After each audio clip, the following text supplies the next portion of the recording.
Hi guys, happy Monday. Welcome to a new week. This week is going to be the week that you are going to be presenting your speeches, which is kind of exciting. I'm super excited to see that. So you will see this week's not too complicated. The week of May 4th to May 8th. I can't believe it's May already. It's crazy.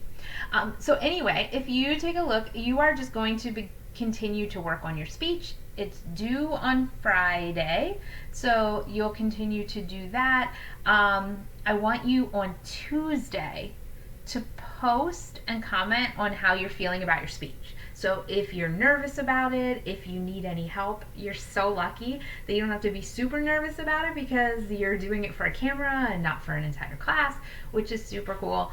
But I want you guys to tell me, are things going well? This is kind of like my check-in time for you, so I can see if you need anything from me, any last minute thoughts or anything like that that I can clarify before you start.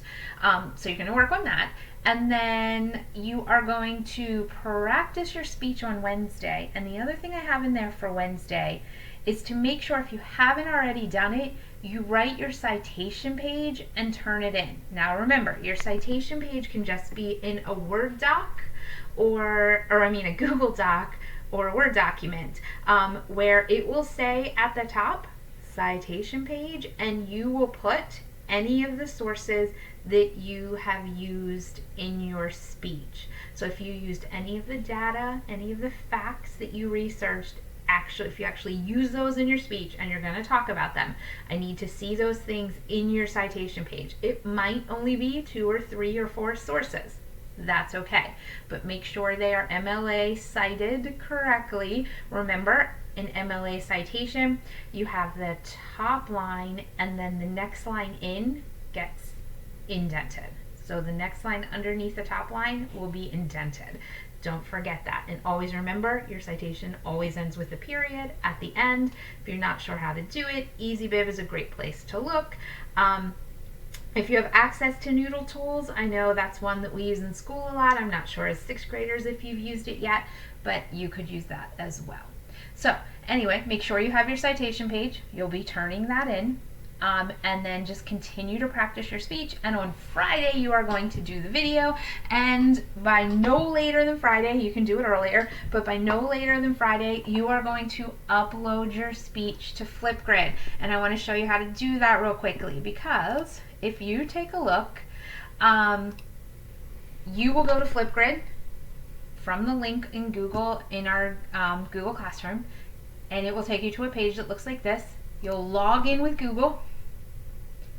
You'll click your name, and then you will come to a page that looks like this. When you scroll down, it's going to have all of the directions for your speech, and you are going to click on the plus sign, and the plus sign is going to allow you to video yourself. Now, here's the catch. I want you to be standing when you give your speech. So make sure you find a place, maybe a tall dresser or some place where you can set your computer up high, or your phone or whatever you're going to video yourself on, up high, so that you can stand and I can at least see the top half of your body and I can see how you're delivering your speech. Obviously, you're not going to be able to be moving back and forth as you would on the stage, but I want you to at least be standing. And then I want you to kind of pretend you're in the auditorium. Even though you're not, pretend you're in the auditorium. Make this very formal. You have up to 6 minutes. Flipgrid's going to allow you to record yourself for 10 minutes. So make sure that maybe you have a timer nearby, or you can kind of keep track that you don't go over 6 minutes. You want to be really careful about that, because you do lose 2 points for every 30 seconds you go over that 6 minutes. So because this is a contest, you want to get the most possible points, so you don't want to lose your points there. And then just know that once you're done, it'll be uploaded on Flipgrid, and you're done for the week. And then next week you're going to be assigned students whose speeches you are going to need to look at and review. Please remember that by the end of the week, you need to submit that MLA citation page, and you also need to submit your notes page. So turn in your notes pages, and your citation pages, and that will all be on Google Classroom. There's a spot for you to do that, so make sure you don't miss that step.